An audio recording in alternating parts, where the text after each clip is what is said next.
We always want to help people find the right roles. So I always suggest that when people are engaging with their recruiter, their talent acquisition specialist, they're going to want to be honest and transparent about their needs, their requirements. It may feel really tempting to be like, oh yeah, of course, I'd be willing to do that. Throw that wide net out there and see what comes in. But ultimately, you want to make sure that your recruiter knows exactly, hey, these are my lines in the sand. I will not accept these types of positions. I'm a firm believer in not showing the bride a dress outside of her budget. Welcome to Security Cleared Jobs, Who's Hiring and How, the podcast for cleared professionals looking for new opportunities and career advice. We go behind the scenes with recruiters and hiring managers from leading cleared employers to uncover the information you need to make a smart career move. Get ready for insights from this week's guest and your hosts, Kathleen Smith and Rachel Bozeman. Hello, podcast community. This is Kathleen Smith at ClearedJobs.Net with another episode of Security Cleared Jobs, Who's Hiring and How. I'm by myself here in the studio today, and we're not really quite sure what's going to come out of my mouth. Well, let's get this ball rolling with today's guest, Mel Gilpin, Talent Acquisition Specialist with Avian. Mel, welcome to the studio. Thank you. Nice to be here. So, Mel, you have a degree in theater, and now you're a recruiter. What does that path look like? I don't know that it's really a clear-cut path. Theater was a passion that I had, and I really loved it. And so I went to school. And truthfully, my theater degree, it's a technical theater, so it's in stage management. My goal was never to be a star in New York. I wanted to do paperwork. So most people, with a theater degree, what do they do when they graduate college? They start waitressing. So that's how my career started. I would talk to people. I would get to know them. I'd get to know my regulars. And somebody mentioned one day that her company, the young lady who was running the front desk, was getting ready to go out on maternity leave. They were going to need somebody during the day. And I was like, oh, I'll do it. And I worked there for about 6 months before she came back. And I was promoted to an estimator. Did that for about 7 years. Took a risk joining a startup that did not end up actually really starting up. So did the most irresponsible thing and just posted on Facebook, hey, who's hiring? Not a tip I would suggest to most folks, but a friend of mine said, hey, my family business, they need somebody to schedule chimney sweeps. And my musical theater background, I was like, oh, chimney sweeps, like, oh, Mary Poppins? Yes, please. They'll be singing and dancing all over the office. Not actually the case, but the dirt is very accurate. Loved that position, but after about 6 years or so, I had gotten promoted. But when you're the only member of the leadership team in a family-owned business that is not family, it can lead to a toxic environment. And because nobody fights quite like family, and we speak to our family differently. So I started a new hunt, and this time my search was all about culture. I really wanted to enjoy the people and was looking for that kind of positive culture. My sister was working at Avian because she was the good daughter that went into DOD just like her parents. And she would talk all about the potlucks and the parties and hanging out with her coworkers on the weekend. And as that was not my experience career-wise thus far, I started applying at Avian. And 17 applications later, and this is a whole story into itself, but I got the call from Avian and joined their team. And I'm about to hit my 9th year with the company. So very happy. That's wonderful, especially when you talk about culture, because that's definitely one thing I don't think people think about when they think about the DoD community. And it is a very different culture than what a lot of people assume. But we'll get to that in another question. So Avian has about 320 employees, and the company was founded by 2 test pilots in 2005. You're based in Southern Maryland. What type of work does Avian do in the cleared community? Our founders are definitely problem solvers and have always been visionaries and really good at identifying solutions over problems. So when Avian first started, there was a lot of, well, just tell us what you need. And they found a lot of success by just kind of tackling the issues that their customers in the area did not want to do. Now, our main customer here in Lexington Park is NAVAIR, primary focus being in supporting engineering efforts, program management, communications. We have a really, really fantastic communications team. We've got a really robust and growing model-based systems engineering group, as well as logistics and a lot of training as well in multimedia. Well, that dovetails beautifully into our next question. What security cleared positions or skill sets are you typically hiring for? It's always changing, but some of the ones that I'm consistently searching for are communications professionals, engineers, people who have supported NAVAIR programs in the past or are familiar with naval aviation. We have logistics. And like I said, we're really growing and concentrating a lot on our model-based systems engineering contracts at the moment as well. So I would say if you are somebody who is kind of curious about what else we might have, I would always encourage them to just reach out to me because I can help them kind of navigate all the different types of work that we do. So just to clarify, are all the positions located in the Pax River area or are there positions other places? At Avian, we have our main headquarters is in Lexington Park, but we also have an office in Panama City Beach. We have employees actually located all around the country, San Diego as well. We have contracts, New Mexico. We also have a subsidiary organization called Level Up that is located out in Reston.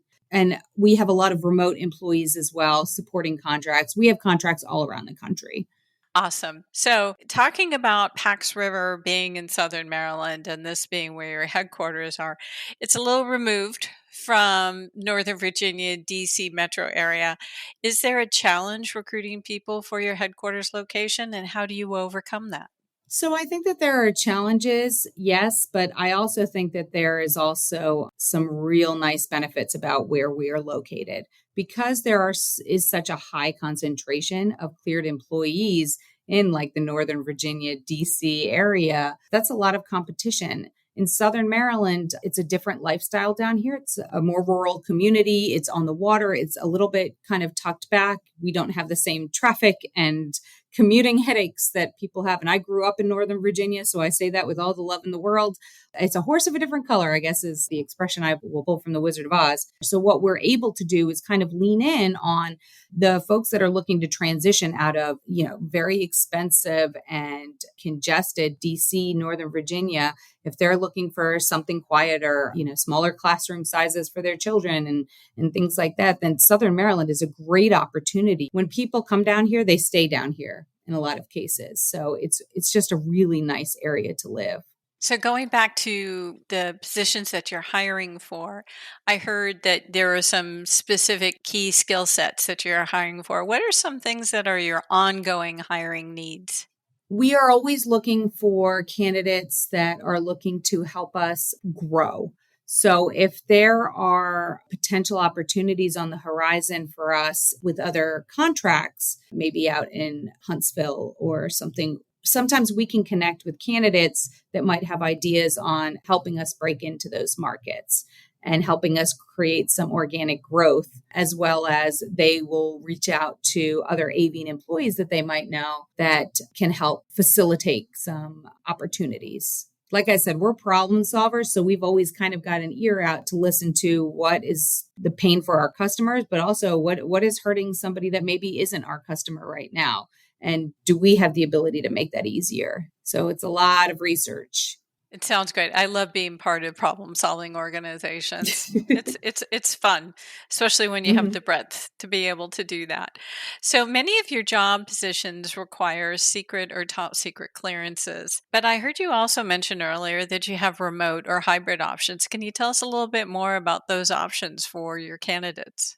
Sure. And additionally, so we hire for our cleared roles. And obviously, we're talking on ClearedJobs.Net and those are important, but we also hire for our corporate positions. So if there's somebody that maybe hasn't been able to obtain a clearance or hasn't had an opportunity, sometimes we can hire them in a corporate position and kind of help them get up to speed so that they're more prepared to then apply for positions that might not require a clearance in hand or will allow us to grant a clearance to somebody. So we definitely think creatively a lot of times. So between remote opportunities, a lot of times what we can build with customers is if we have a specific candidate that has the need, we can work with our customer to say, hey, are you able to support somebody who's full-time teleworking? And some will allow it, some no. The higher the clearance, the harder it gets to telework for obvious reasons. So it depends. A lot of times I work with my candidates to find out what the work environment is that they want to be in so that I can match them appropriately. Some people love working remote. Some people hate it.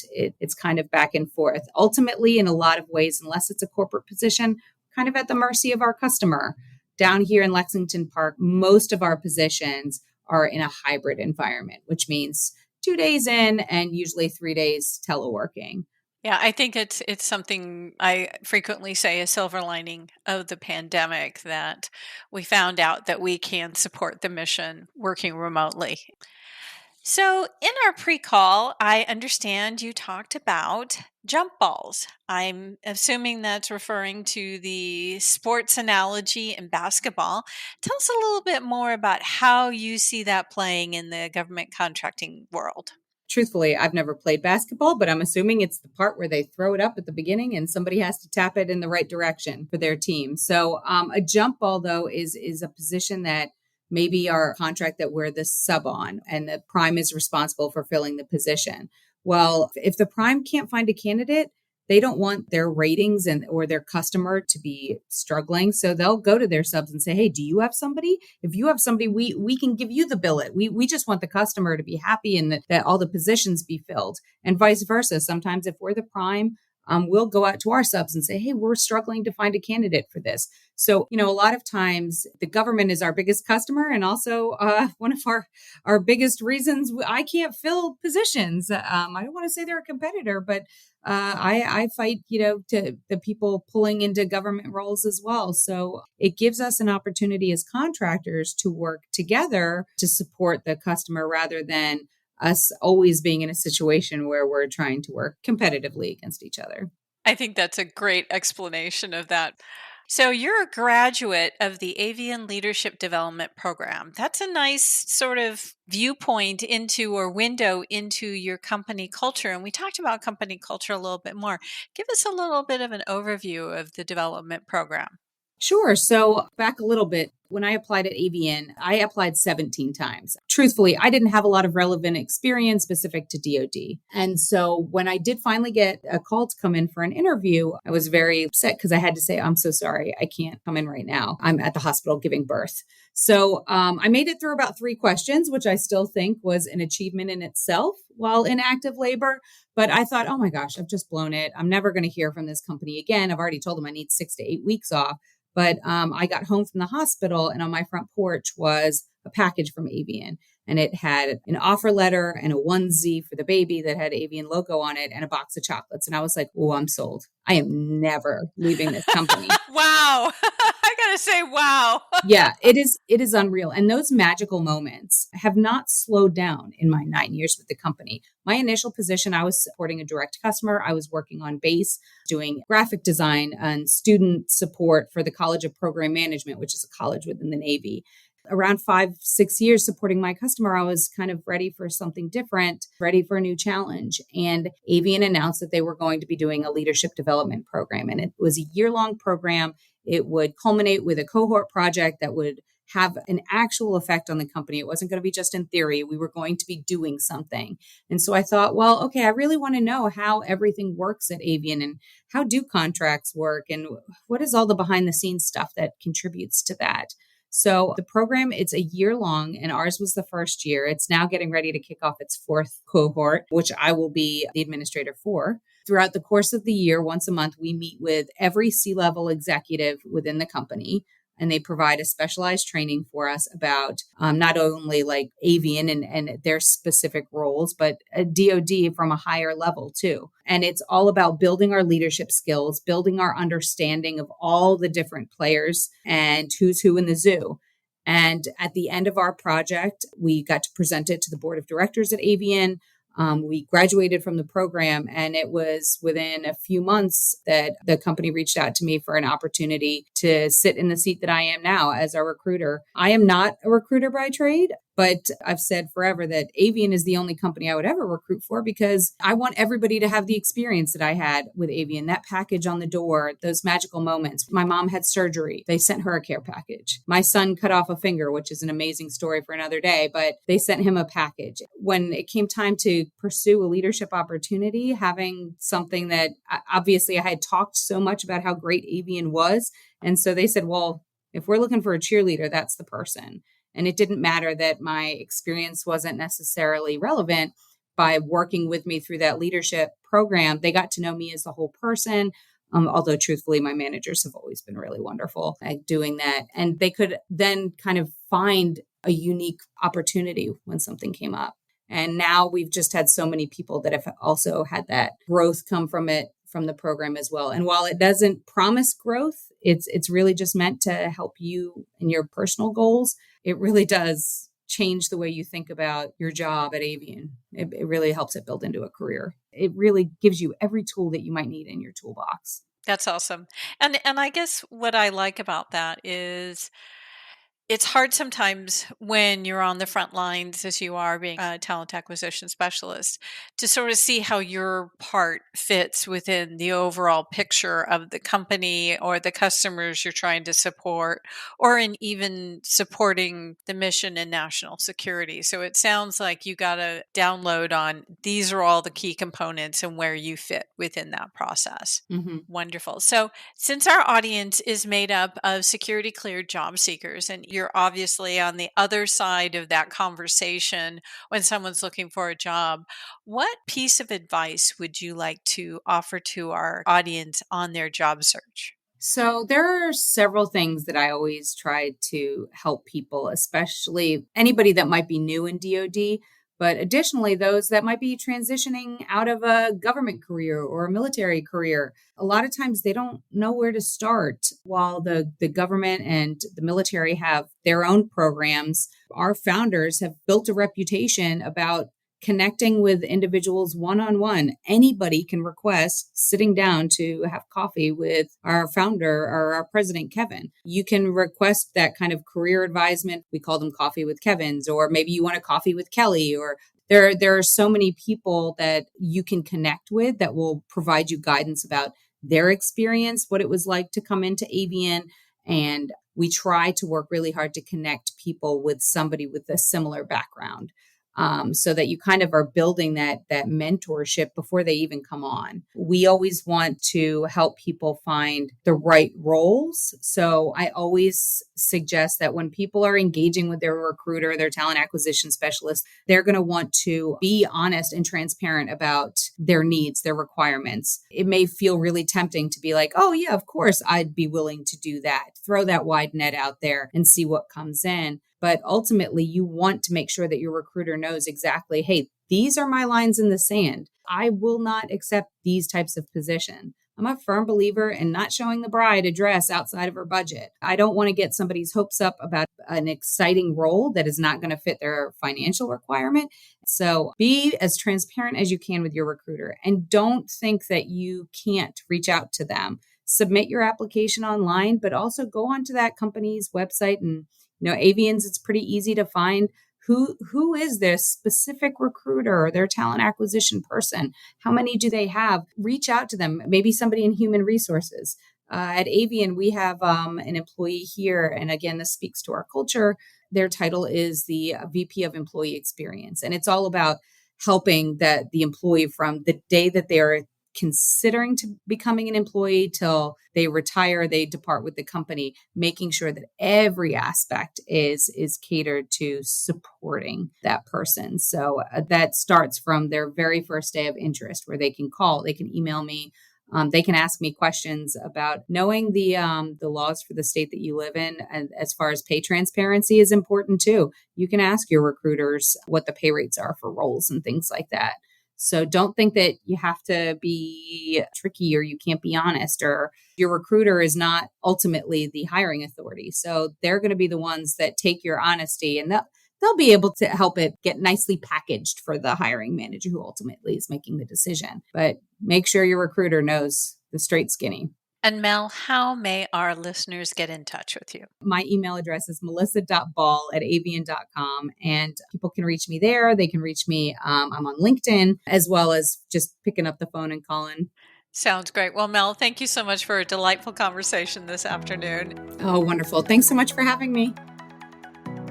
So Mel was a lot of fun. She had a lot of interesting stories to tell, especially about the culture of Avian. I'm having a little difficulty picking out my favorite part, but I think it was the leadership development program, because I haven't heard about that at any other company. It is an opportunity where you get to learn the big picture, how your position fits within the entire organization, but how it fits within the entire community and in supporting national security. It's time for me to say goodbye. It's been great spending some time with you all. If you have a chance, follow our episodes, share us with your friends, and we look forward to bringing more information to you about other cleared facilities employers in the future.